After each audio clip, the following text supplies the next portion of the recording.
Trey, Stanford is number 17. Weird. I keep wanting to say 18 because conferences should have even numbers. The ACC has said forget that.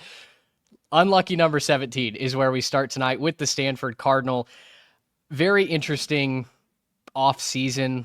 Last couple of months, they let their head coach go. Troy Taylor was an offensive genius in a former life, but gets basically accused of misconduct, mishandling the program. Andrew Luck saddles up as GM. He immediately dismisses him. In the interim, and I mean that quite literally, he brings in Frank Reich, his old buddy from Indianapolis, who, as you were telling me earlier, has no desire to be the head coach of this football team. Really is kind of doing Andrew Luck a favor and will buy the Cardinal a 1-year grace period, or as much time as they need, I guess, to figure out who on earth is going to pilot this football program going forward.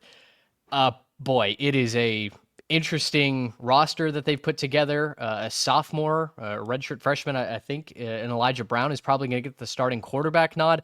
What on earth do you make of the Stanford Cardinal? It's so much transition, man. It's they're ranked number 17 by our listeners for a reason. Frank Wright, yeah. And if Stanford fans want to chime in, if I'm late on that information or if I'm behind on the developing story there, what I've heard is he is just here for 1 year and they are trying to, like you said, buy some time to figure out who's going to right this ship in the long run. But what he's going to deal with, I think you could do worse in the interim role than Frank Wright. And you know what? Maybe we have a Disney movie type season and he gets talked into staying and the kids win him over and you get that just amazing storyline. Could be possible, I guess. But I see it as a three-way battle for quarterback right now. They're not committing to the starter going into fall camp. Elijah Brown, like you mentioned, they also brought in Dylan Risk from UCF. He got some time last year when there were some injuries in front of him. And then a guy that you might be familiar with if you're a fan of Pac-12 football 3 or 4 years ago, Ben Goldbranson from Wow. State.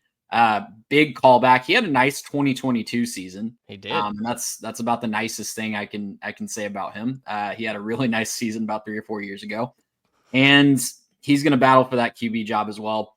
The talent around him, though, on offense, whoever wins that job is just going to be up against it. They had some nice pieces in the running back room. They have some nice young guys coming back. None of them were particularly productive last year, but could provide some bursts. Could be somebody they really need somebody to emerge and kind of take over that dominant RB1 role. And then they brought in a former blue chip recruit in CJ Williams from who started at USC and then went up to Wisconsin. He's going to finish his career in Palo Alto. That's really the only guy other than tight end Sam Roush who really gives you a little bit of fear if you're an opposing defense. In my mind, they really need somebody to step up as a pass catcher as well as somebody running the football. And all that's compounded by the fact that the offensive line was pretty bad last year. They allowed 39 sacks, just 3.6 yards per carry for Stanford over the course of the season last year.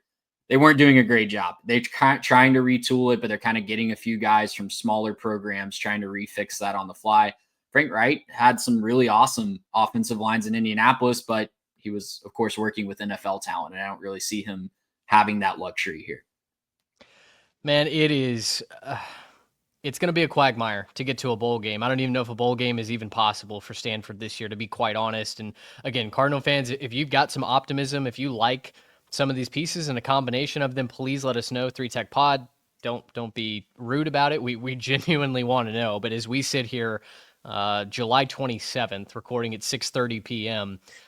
Boy, it's looking like an uphill battle, to put it nicely. I do like Sam Roush, the tight end. He's probably the most exciting piece, the most consistent piece on that offense, as you mentioned. But gosh, they were 120th in total offense a season ago. Defensively, you can't be any worse than they were at defending the pass. They were 130th in the country at pass defense. You could get anything you wanted through the air.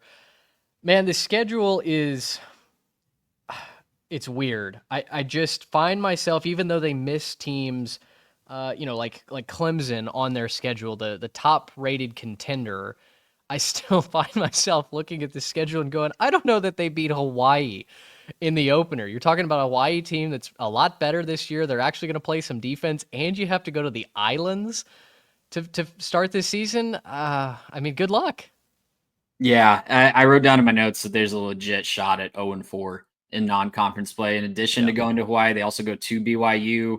Mentioned why I'm kind of higher on the Cougars than other people are in the last episode. If you want to go check that back out. And then they host San Jose State, a team that beat them last year, and Notre Dame to end the season. So they're just really going to be up against it in non-conference play. You mentioned that they missed Clemson, but they do go to Miami. They host Pitt, go to North Carolina, go to SMU. It's unless we have the Disney type storyline with Frank Reich just finding a magic way, it really does feel like a 2-10 type season. And we're starting over again with a new coach pretty soon. Well, and I do trust Andrew Luck to figure it out. He obviously is a no nonsense kind of general manager. I mean, Troy Taylor was supposed to be the savior of this program, right? An offensive guru in his time at Sac State. And they were 120th in offense last year. Just never got going. And then, like I mentioned, the improprieties of the offseason. Programs like Stanford are just going to be up against it. We know that. With the academic standards, it's tough to get in. And then keeping a roster together on a year-to-year basis, unless we really make some headway with the house settlements and starting to get these athletes treated like employees and professionals on actual contracts.